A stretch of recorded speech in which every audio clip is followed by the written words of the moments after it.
சுவாமி விவேகானந்தரின் ஞான யோகம் சொற்பொழிவு குறைப்புகள். உலகை விட வேண்டும், ஆனால் அதற்காக உலகத்தை துறந்து செல்லக்கூடாது என்கிறது ஞான யோகம்.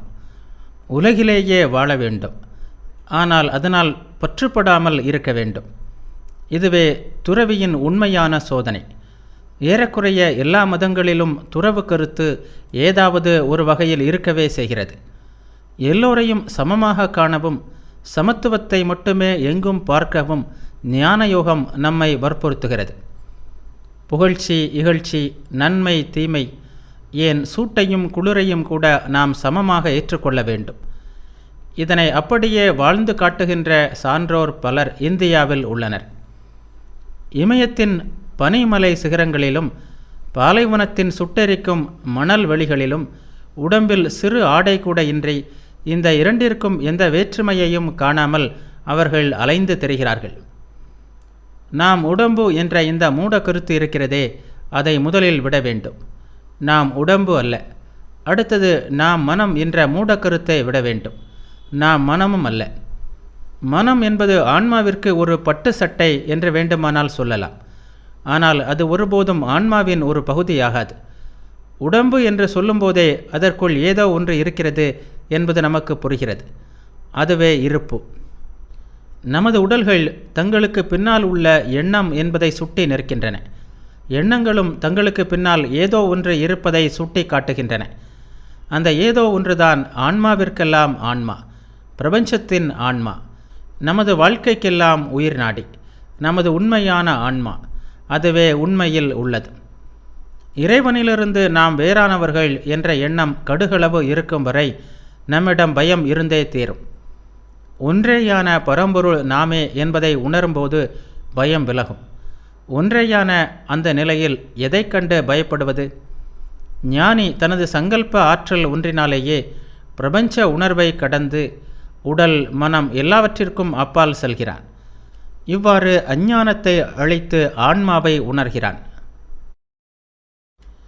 இன்ப துன்பங்கள் எல்லாம் புலன்களுக்கு மட்டுமே. அவை ஒருபோதும் உண்மையான ஆன்மாவை தொடுவதில்லை. ஆன்மா என்பது காலம், இடம், காரணகாரியம் அனைத்தையும் கடந்தது. எனவே அது எல்லையற்றது, எங்கும் நிறைந்தது. ஞானி எல்லா உருவங்களையும் கடந்தாக வேண்டும். எல்லா நியதிகளிலிருந்தும் எல்லா சாஸ்திரங்களிலிருந்தும், அது தனது சொந்த சாஸ்திரமாக இருந்தாலும் சரி, விடுபட்டாக வேண்டும். இவற்றால் எல்லாம் கட்டுண்டு நாம் வெறும் ஜடமாகி அழுகிறோம். ஆனால் இவற்றிலிருந்து விடுபட முடியாதவர்களை ஞானி ஒருபோதும் கண்டிக்கக்கூடாது. யாரை பார்த்தும் நான் உன்னை விட புனிதமானவன் என்ற எண்ணம் அவனுக்கு வரவே கூடாது. உண்மையான ஞானயோகியின் அடையாளங்கள் இவை. அவன் அனுபூதியை தவிர வேறு எதிலும் ஆசை வைக்க மாட்டான். புலன்கள் அனைத்தும் அவனுக்கு முழுமையாக கட்டுப்பட்டிருக்கின்றன. எந்த துன்பம் வந்தாலும் முணுமுணுப்பின்றே ஏற்றுக்கொள்கிறான். விரிந்த வானத்தின் கீழ் வெறும் தரையில் படுக்க நேர்ந்தாலும், மன்னனின் அரண்மனை மஞ்சத்தில் படுக்க நேர்ந்தாலும் அவன் இரண்டையும் சமமாக ஏற்றுக்கொள்கிறான். எந்த துன்பத்தையும் கண்டு அவன் ஓடுவதில்லை. அவற்றை எதிர்கொண்டு தாங்கிக் கொள்கிறான். ஆன்மாவை தவிர அனைத்தையும் அவன் துரைக்கிறான். இறைவன் ஒருவனை தவிர மற்ற அனைத்தும் உண்மையற்றவை என்பதை அவன் அறிந்திருக்கிறான். முக்தியை அவன் தீவிரமாக நாடுகிறான். உயர்ந்த விஷயங்களில் அவன் தன் மனதை திடமான சங்கல்பத்துடன் நிலைநிறுத்துகிறான். அதன் விளைவாக அமைதியை அடைகிறான். அமைதி என்பதை அறியாவிட்டால் நாம் மிருகங்களை விட எந்த விதத்தில் உயர்ந்தவர்கள்? அனைத்தையும் பிறருக்காக, இறைவனுக்காக செய்கிறான் ஞானி. தனது வேலைக்கான எந்த பலனையும் அவன் நாடுவதில்லை. இவ்வுலகத்திலோ மறு உலகத்திலோ அவனுக்கு எதுவும் தேவையில்லை. நமது ஆன்மாவை விட உயர்ந்த எந்த பொருளை உலகம் நமக்கு தர முடியும்? அது மட்டும் இருந்தால் எல்லாம் இருப்பதாகவே ஆகும். அந்த ஆன்மாதான் இருக்கின்ற ஒரே பொருள், பகுக்க முடியாத ஒரே பொருள் என்று வேதங்கள் நமக்கு கற்பிக்கின்றன. அது மனம், நினைவு, எண்ணம், உணர்வு என்று நாம் எதை புரிந்து கொண்டிருக்கின்றோமோ அது இவை அனைத்தையும் கடந்தது.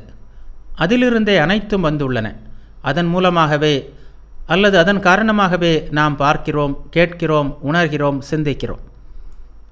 ஓம் அல்லது ஒரே பரம்பொருளுடன் ஒன்றுபட்டிருப்பதை உணர்வதுதான் உலகின் லட்சியம். எல்லா பிணைப்புகளிலிருந்தும் ஞானி விடுபட்டவனாக இருக்க வேண்டும். அவன் இந்து அல்ல, பௌத்தன் அல்ல, கிறிஸ்தவனும் அல்ல. ஆனால் இந்த மூன்றுமே அவன்தான். அவன் எல்லா செயல்களையும் துறந்து விட்டான், இறைவனிடம் சமர்ப்பித்து விட்டான்.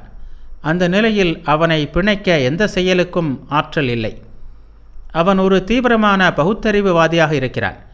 அவன் அனைத்தையும் மறுக்கிறான்.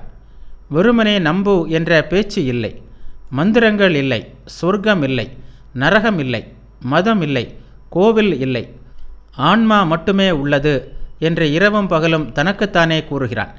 இவ்வாறு எல்லாவற்றையும் விளக்குகிறான். விளக்கியவாறே இனி எதையும் விளக்க முடியாத நிலையை அடைகிறான்.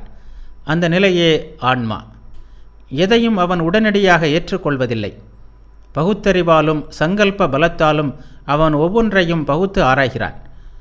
அதன் மூலமே எதையும் சாராததான நிர்வாண நிலையை அடைகிறான். இந்த நிலையை விளக்க முடியாது, ஏன் கற்பனை செய்து கூட பார்க்க முடியாது. உலகியல் விளைவுகளை வைத்து ஞானத்தை எடை போடக்கூடாது. கழுகு ஏறக்குறைய கண்ணுக்கு எட்டாத தொலைவில் பறக்கிறது. ஆனால் கீழே ஒரு மாமிச துண்டை கண்டால் உடனே பாய்ந்து கொத்த தயாராகிறது. அப்படி இருக்காதீர்கள். நோய் தீர வேண்டுமென்றோ, நீண்ட ஆயுள் வேண்டுமென்றோ, செல்வம் வேண்டுமென்றோ கேட்காதீர்கள். முக்தி ஒன்றையே கேளுங்கள். நாமே சத் சித் ஆனந்தம். சத்து என்பது இருப்பு, சித்து என்பது உணர்வு, அடுத்து இருப்பது ஆனந்தம். சத்து என்பது உலகின் அறுதி பொதுமை. நாம் இருக்கிறோம், அதை நாம் உணர்கிறோம். நாம் இருக்கின்ற அந்த தூய தனிநிலையின் விளைவே ஆனந்தம். நாம் எதையும் கேட்காத, எதையும் கொடுக்காத சில கணங்களில், சில வேளைகளில் பரமானந்தத்தை உணர்கிறோம். அதனை மட்டுமே அறிகிறோம். ஆனால் அந்த அனுபவம் நிலைப்பதில்லை. மறுகணமே அது மறைந்து மீண்டும் இந்த பிரபஞ்சம் நம் கண்முன் தெரிய தொடங்குகிறது. இந்த உலகம் இறைவன் மீது ஒரு பூச்சி வேலை மட்டுமே. அனைத்திற்கும் ஆதாரம் அவரே என்பது நமக்கு புலப்படுகிறது. நாம் உலக நிலைக்கு திரும்பி எதையும் சாராத பரம்பொருளை சார்பு பொருளாக காணும்போது சச்சிதானந்த முப்பொருளாக, அதாவது பிதா, சுதன், பரிசுத்தாவி என்று காண்கிறோம். சத்து என்பது படைப்பு தத்துவம், சித்து என்பது வழிகாட்டும் தத்துவம், ஆனந்தம் என்பது உணரும் தத்துவம், அதாவது நம்மை ஒரே பரம்பொருளுடன் மீண்டும் இணைக்கின்ற தத்துவம். சித்தின் மூலமாக அல்லாமல் சத்தை யாரும் அறிய முடியாது. மகனின் மூலமாக அல்லாமல் தந்தையை காண முடியாது என்று இயேசு கூறியிருப்பதை இதன் மூலம் இன்னும் நன்றாக புரிந்து கொள்கிறோம். இங்கே இப்போதே முக்தி பெறலாம். அதற்காக மரணம் வரை காத்திருக்க வேண்டாம் என்று வேதாந்தம் போதிக்கிறது. ஆன்ம அனுபூதியே முக்தி. ஒரு கணமாயினும் அதனை அனுபவித்துவிட்டால் பின்னர் இந்த உலக மாயையில் ஒருவன் சிக்குவதில்லை. நமக்கு கண்கள் இருப்பதால் இந்த உலகை கண்டுதான் தீர வேண்டும். ஆனால் அதன் உண்மை எப்போதும் நமக்கு புரிந்திருக்கும். அதன் உண்மை இயல்பை நாம் உணர்ந்து விட்டோம். மாறாத ஆன்மாவை திரை மறைத்திருக்கிறது. திரை விலகுகிறது. நாம் அதன் பின்னால் இருக்கிறோம். ஆன்மாவை காண்கிறோம். மாறுதல்கள் எல்லாம் திரையிலேயே. மகானில் இந்த திரை மெல்லியதாக உள்ளது. அவரிடம் உண்மை ஏறக்குறைய முழுமையாக பிரகாசிக்கிறது. பாவியில் இந்த திரை தடித்ததாக இருக்கிறது. அதன் பின்னாலும் மகானின் பின்னால் இருந்த அதே ஆன்மாதான் உள்ளது என்பதை நாம் உணர தவறிவிடுகிறோம் என்றுதான் சொல்ல வேண்டும். ஒருமையை அடையும் போது எல்லா ஆராய்ச்சிகளும் நின்று விடுகின்றன. முதலில் நாம் பகுக்கிறோம், பின்னர் தொகுக்கிறோம். எல்லா சக்திகளுக்கும் பின்னால் இருக்கக்கூடிய ஒரே சக்தியை விஞ்ஞானம் தேடுகிறது. அந்த அறுதி உரிமையை பௌதிக விஞ்ஞானம் முற்றிலுமாக கண்டுபிடிக்கும் போது அது முடிவை அடைகிறது. ஒருமையை அடைந்த பின் நாம் ஓய்வு கொள்கிறோம். அறிவே அறுதியானது. விஞ்ஞானங்களுக்கெல்லாம் தலை சிறந்ததாகிய மதம் நீண்ட நெடுங்காலத்திற்கு முன்னதாகவே இந்த அறுதி ஒருமையை கண்டுவிட்டது. அதனை அடைவதே ஞானயோகத்தின் லட்சியம். பிரபஞ்சத்தில் ஒரே ஆன்மாதான் உள்ளது. எல்லா ஜீவான்மாக்களும் அந்த பரமாத்மாவின் வெளிப்பாடுகள் மட்டுமே. ஆனால் பரமாத்மா அதன் வெளிப்பாடுகளை விட எல்லையற்ற மடங்கு உயர்வானவர். எல்லாமே பரமாத்மா அல்லது பிரம்மமே. மகான், பாவி, ஆடு, புலி, கொலைகாரன் என்று யாரிலும் சரி, உண்மை என்ற ஒன்று இருக்குமானால் அது ஆன்மாவை. ஏனெனில் அதை தவிர வேறு எதுவும் இல்லை. உண்மை ஒன்றே. மகான்கள் அதை பல்வேறாக அழைக்கிறார்கள். இதைவிட உயர்ந்த அறிவு ஒன்று இருக்க முடியாது. யோகத்தால் தூய்மைப்படுத்தப்பட்ட உள்ளத்தில் இந்த உண்மை பிரகாசிக்கிறது. யோகம், தியானம் இவற்றின் மூலம் உள்ளம் தூய்மையாகின்ற அளவிற்கு அனுபூதியின் பிரகாசமும் தெளிவாக இருக்கும். இது 4000 ஆண்டுகளுக்கு முன்பே கண்டுபிடிக்கப்பட்டுவிட்டது. ஆனால் இன்னும் அது அந்த இனம் முழுவதன் சொத்து ஆகவில்லை. குறிப்பிட்ட சிலரின் உடைமையாகவே உள்ளது. மனிதர்கள் என்று நாம் சொல்கின்ற அனைவரும் உண்மையில் இன்னும் மனிதர்கள் ஆகவில்லை. ஒவ்வொருவனும் தன் சொந்த மனத்தால் உலகை எடை போட வேண்டும். உயர்ந்த விஷயங்களை புரிந்து கொள்வது மிகவும் கடினமானது. பெரும்பாலான மக்களை பொறுத்தவரையில் தனி கருத்துக்களை விட சடங்குகளும் வழிபாடுமே இன்றியமையாததாக இருக்கிறது. வசதி என்பது உண்மைக்கு உரைக்கல் ஆகாது. மாறாக பல நேரங்களில் உண்மை என்பது வசதியிலிருந்து வெகு தொலைவிலேயே இருக்கிறது. உண்மையை அடைய வேண்டும் என்று ஒருவன் உண்மையாகவே விரும்பினால் அவன் வசதியை நாடக்கூடாது. எல்லா வசதிகளையும் விடுவது அவ்வளவு சுலபமல்ல. ஆனால் ஞானி அவற்றை விட்டேயாக வேண்டும். அவன் தூயவனாக வேண்டும். எல்லா ஆசைகளையும் கொன்றொழிக்க வேண்டும். தன்னை ஒருபோதும் உடம்புடன் இணைத்து பார்க்கவே கூடாது. அப்போது மட்டுமே உண்மை அவனது இதயத்தில் ஒளிரும். தியாகம் தேவையான ஒன்று. ஜீவான்மாவை இல்லாமல் செய்வது என்ற இந்த உண்மைதான் தியாகம் என்பதை எல்லா மதங்களிலும் ஓர் அம்சமாக ஆக்கியுள்ளது. யாகங்களில் தேவர்களுக்கு பல்வேறு பொருட்கள் சமர்ப்பிக்கப்படுகின்றன.